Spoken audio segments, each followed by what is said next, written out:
Bonsoir, je vais faire une petite vidéo rapide parce que j'ai écouté quelque chose qui m'angoisse. Je pense que vous êtes nombreux à le suivre, Alexandre Juvin-Brunet. Je viens d'écouter sa vidéo du 28 mars, d'aujourd'hui. Et le titre c'est « La guerre est inévitable, alors préparez-vous ». Et dans sa vidéo de 20 minutes, enfin 21 minutes, il dit que entre 3 et 6 mois, la guerre va éclater. Et il explique que Macron n'a absolument pas le choix. Macron et Machine, la blonde de Bruxelles, ils n'ont pas le choix. C'est la seule solution qu'ils ont, parce que sinon, s'ils ne font pas la guerre, ils vont, à un moment ou un autre, passer au tribunal. Ils seront jugés et ils ont commis des crimes, quoi, des choses très graves. Du coup, ce monsieur est convaincu, enfin, c'est quand même pas un guignol, hein. S'il venait qu'à savoir que je le cite, je pense que ça le vexerait pas, parce que je pense vraiment que ce monsieur sait de quoi il parle, hein. C'est un ancien militaire, si j'ai bien compris, un ancien gendarme ou un capitaine de gendarmerie, quelque chose comme ça. Donc, il sait de quoi il parle, je veux dire, c'est pas un amateur. C'est bien pour ça que ça m'angoisse.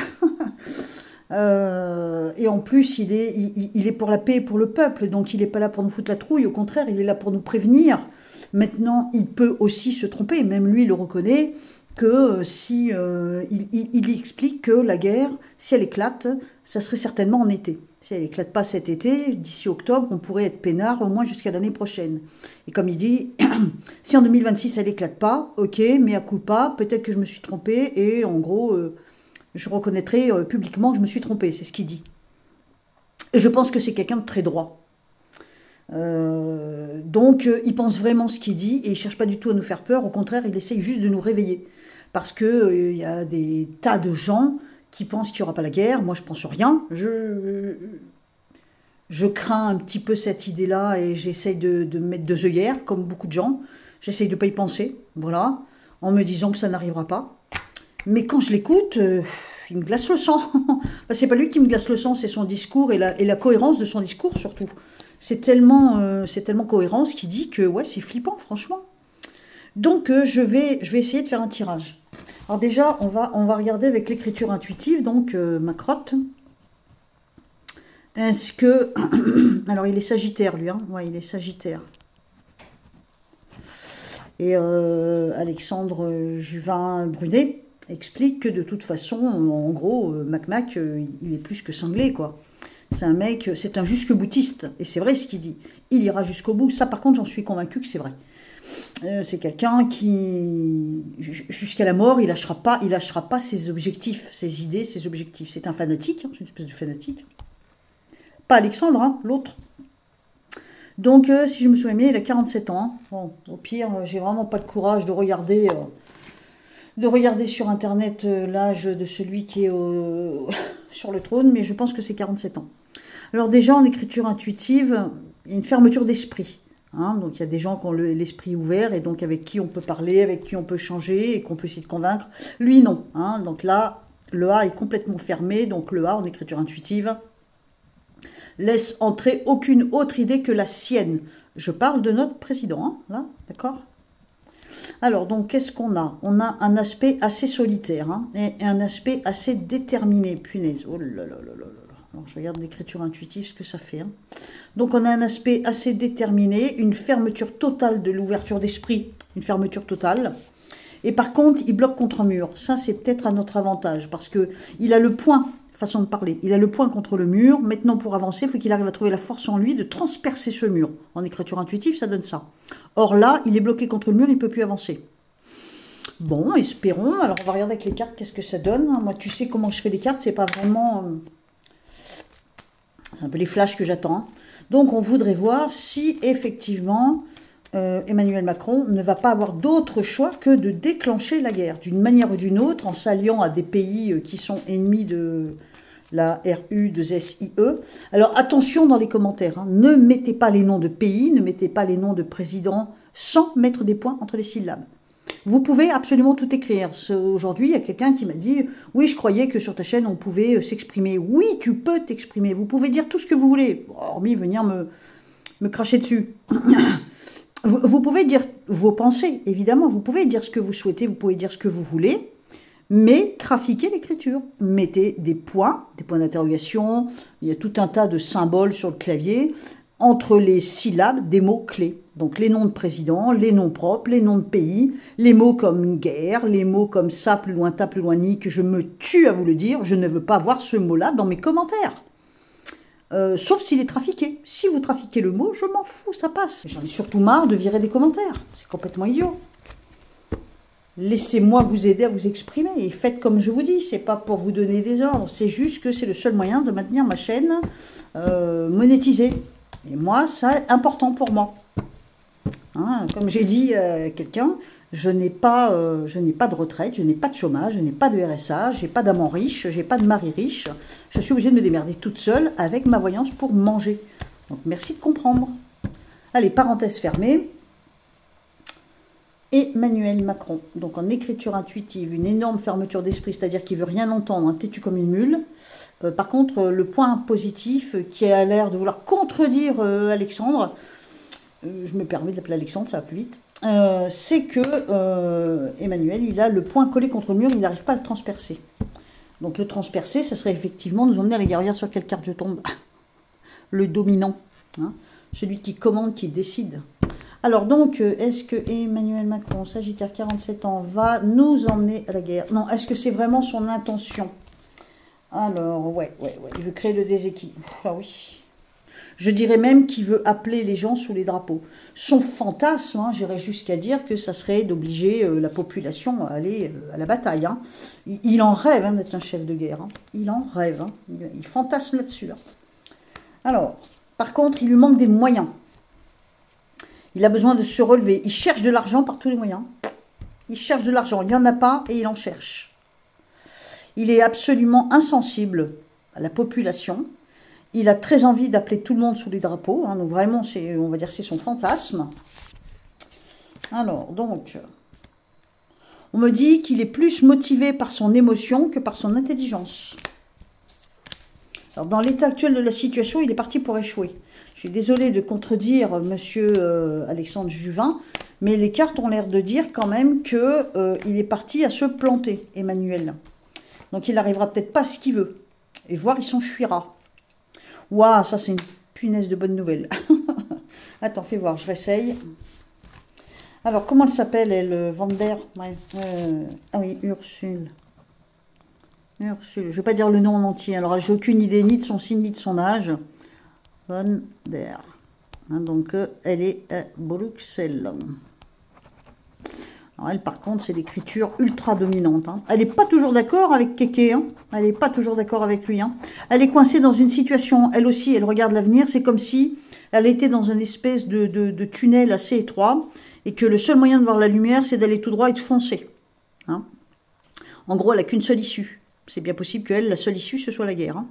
Parce que tout est noir tout autour d'elle, ou sinon elle est cramée. Hein. Ils sont mal tous les deux, en fait. Hein. Et elle n'est pas tellement ouverte à Manu. Hein. Ils n'ont pas le choix en fait, hein, c'est tout. Hein. Alors fais voir, donc pour Ursula, est-ce qu'elle va à tout prix provoquer la guerre? Donc comme le dit monsieur Juvin, est-ce que Ursula va déclencher la 3e guerre mondiale? Alors elle est plus dangereuse. Hein. Elle est plus dangereuse, elle a des appuis. Elle peut faire tourner la roue, c'est qu'à de le dire. Elle a un appui très fort, je ne sais pas qui c'est. Si tu suis la politique, tu le sais mieux que moi. Elle a un appui très fort, ça peut l'emmener au succès. Là. Donc, c'est-à-dire à la guerre. Hein, puisque si quelqu'un doit déclencher la guerre, en fait, c'est pas Mac, ce serait plutôt elle. Hein. Ou à Pétard, il y a intérêt à faire gaffe à elle. Hein. C'est elle la plus dangereuse. Alors, donc, comment ça va se passer? Ursula Vander, est-ce qu'elle va déclencher la guerre? C'est pas impossible. Voilà, il n'aura peut-être pas tort, hein, monsieur Juvin. On est dans une domination totale. Elle est coincée, elle aussi, par certaines choses.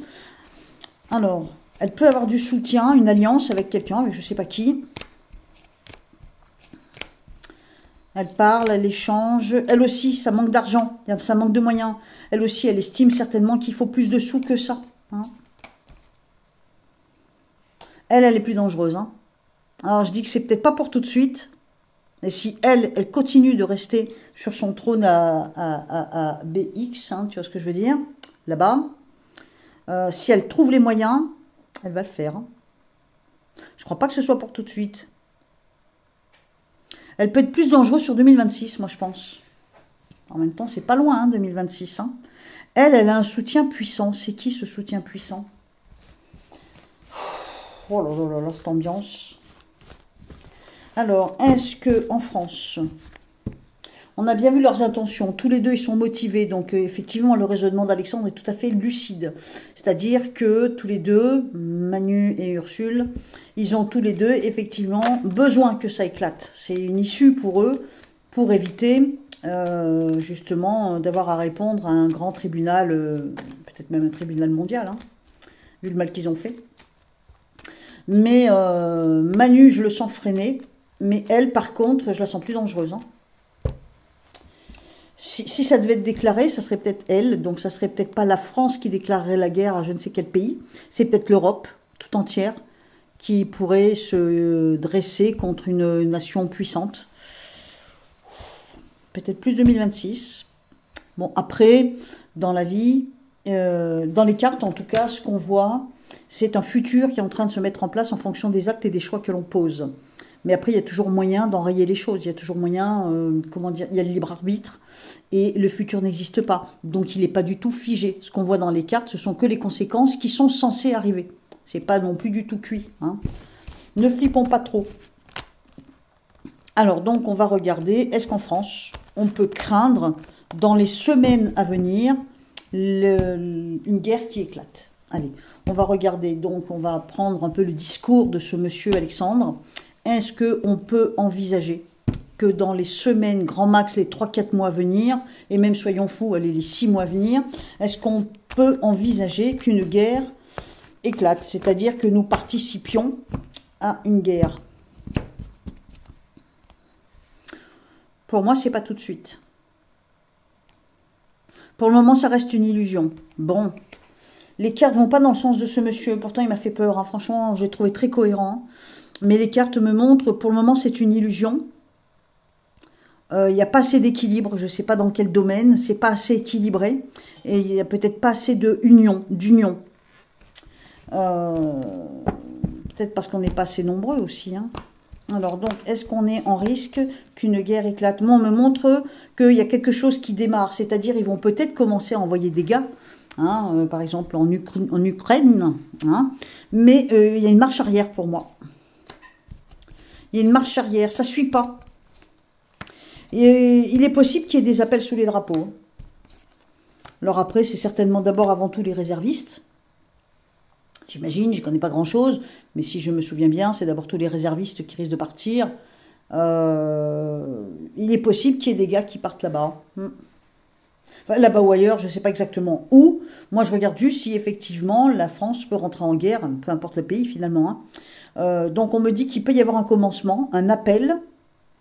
Et finalement, celui qui lance ça se retrouve la tête en bas, un genou à terre. On a quand même l'autre, la femme qui pousse derrière. On peut penser que c'est Ursule. Mais il y a une marche arrière. Il y a une marche arrière. Il y a quelque chose qui va freiner. Alors, grosse déception, c'est pas pour tout de suite. On n'est pas à l'abri, hein, de toute façon. Avant 2030, on n'est pas à l'abri. Hein. Moi, je dis rien de joué encore. Hein. Rien n'est figé, rien n'est joué. Hein. Il y a un gros désordre qui se prépare. Hein. Wow. Je pense qu'il manque d'argent, il manque de moyens, d'argent ou de matériel. Mais en fait, on n'est pas assez puissant. On n'a pas assez de force ou pas assez d'armement. Je ne sais pas exactement comment on pourrait dire. Mais ça manque de moyens. Hein. Moi, ce qu'on me demande, c'est les écus, forcément. Hein. Et donc, tout ça, ça fait perdre le contrôle. Moi, je pense que ce n'est pas pour tout de suite.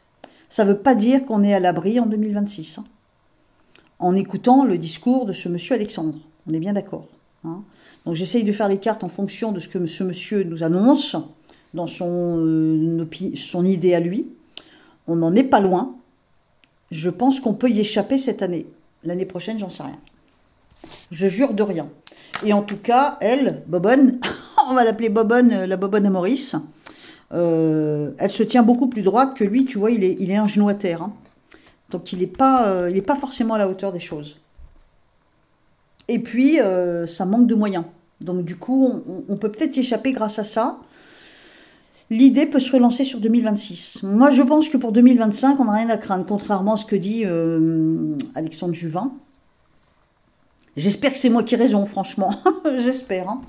Bon, écoute, on se retrouve dans les commentaires. Tu me dis ce que tu en penses. Je compte sur toi dans les commentaires. Je ne veux pas de commentaires avec des mots qui mettent ma chaîne en péril. Je n'empêche personne de s'exprimer. Je te fais voir un peu ma bouille. Je n'empêche absolument personne de s'exprimer. Je vous demande juste de trafiquer les mots. On ne peut pas dire autrement dans les commentaires pour que ça passe. C'est tout ce que je vous demande. Pas méchante, hein. Je vous embrasse, à tout de suite dans les coms et à très bientôt sur une prochaine vidéo. Bye bye.